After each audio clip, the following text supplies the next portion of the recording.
नमस्कार मु राजेंद्र कुमार महांती आज 2 दिन हम देखुची बड़ चर्चा चलती राहुल गांधी को आमर जे लोकसभार विरोधी दल नेता को 272 जन आईएएस अफसर आईपीएस अफसर एम सब रिटायर्ड हो सारी डिफेन्स सब राहुल गांधी को एक पत्र लिखिं समस्ते दस्खत मारी तादेह लिखा जाइए जे आपण आमर निर्वाचन कमिशनर को जो क्वेश्चन पचारुंती ताहा भारतर बदनाम होची से मन पकई देवा चाहे जदि से सत्साहस थिला से लेखिपारि था इलेक्शन कमिशनर को जे राहुल गांधी जो क्वेश्चन करचंती शह शह सांबादिक बसईकी जो क्वेश्चन करचंती आपण ताको प्रमाण करंतु जे राहुल गांधी जहाँ क्वेश्चन कर संपूर्ण मिछ कथा एवं मिथ्या प्रमाणित करी ताको कोर्टर सहयोग नहीं ताको जेल को पुरांतु ए बाबद से इलेक्शन कमिशनर लिखि पारता इलेक्शन कमिशनर को लिखि पारता जितेबले पंजाब चंडीगढ़ एक मेयर निर्वाचन रे से रिटर्निंग अफसर थिले अनिल मसीहा सी कौन करथिले जे बीजेपी रो मेयर को जितेबाई आप एवं कांग्रेस रो मेंटर जो पारिषद माने भोट देइथिले तांकर 8टी पारिषदों भोट को छक्की मारिकी नाकोच कर देइथिले ताहा शेषर से मानि नथिले किंतु तांकर बेल खराब थिला जेकि सेटिकार सीसी कैमेरा ता रेकर्डिंग होइथिला ता सीसी कैमेरा देखागला तले से निजे छक्की मारी कैंसल करचंती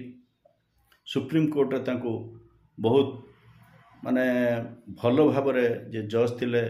डीवाई चंद्रचूड़ सिंह भल भाव शुणाई से भूल मागिले क्षमा मागिले आप और कांग्रेस मेंटर जे मेयर प्रार्थी थे विजय घोषणा कर से सी इलेक्शन कमिशनर को लिखि पारता जे आम देशर बदनाम होना गोटे इलेक्शन कमिशनर बा रिटर्निंग अफसर जितेबले एत बड़ जघन्य अपराध काम कर जितेबा प्रार्थी को हरवाई तो हारिया प्रार्थी को जितेबाई जेइथिबा भोट 8टी को तुम छक्की मारी कैंसल कर पार्छ इलेक्शन कमिशनर ये जो बाबद यदि चिठी दे था निश्चित भाव में भल होता से सत्साहस ना से पाखे आप देखी नियंतु आमर पंजाब रे जो कहूँ मेयर निर्वाचन से आम आदमी पार्टी कांग्रेस के उम्मीदवार के पक्ष में डाले गए 8 वोट खारिज कर दिए थे जिसकी वजह से बीजेपी का प्रश्न पचार पारता निर्वाचन कमिशनर को राकेश सिन्हा से दिल्ली रे निर्वाचन रे फेब्रुआरी मासरे देइथिले भोट पुणे एबे नवेम्बर 6 तारिख दिन देइचंती बिहार रे भोट से बाबद रे से क्वेश्चन पचारि पारता निर्वाचन कमिशनर को जदि सेतिकी सत्साहस थिला। In the first phase of the Bihar Assembly elections, pictures of 2 BJP leaders voting went viral on social media. These leaders were Professor Rakesh Sinha and Santosh Ojha. Both had shared images of casting their votes, Sinha in Delhi in February and in Bihar in November. Professor Rakesh Sinha posted on November 6th that he voted in his ancestral village Mansarpur in Begusarai. Meanwhile, an earlier post from February showed him voting in the Dwarka Assembly constituency in Delhi. A similar case emerged with Santosh Ojha. He posted about voting with his wife in Buxar, calling it a joyful experience. However, his February post mentioned, "My vote for a developed Delhi." This गोटे मजादार रोचक तथ्य होची ब्रह्मगुप्त आउ आर्यभट्ट यही 2 जन पर जदि तृतीय व्यक्ति किए 0 बा शून्यर मूल्य कही थाए बा जड़े थाए सी होचंदी वर्तमान निर्वाचन कमिशनर ज्ञानेश कुमार सी कहले जो मानकर घर नहीं से घर नंबर 0 पड़ो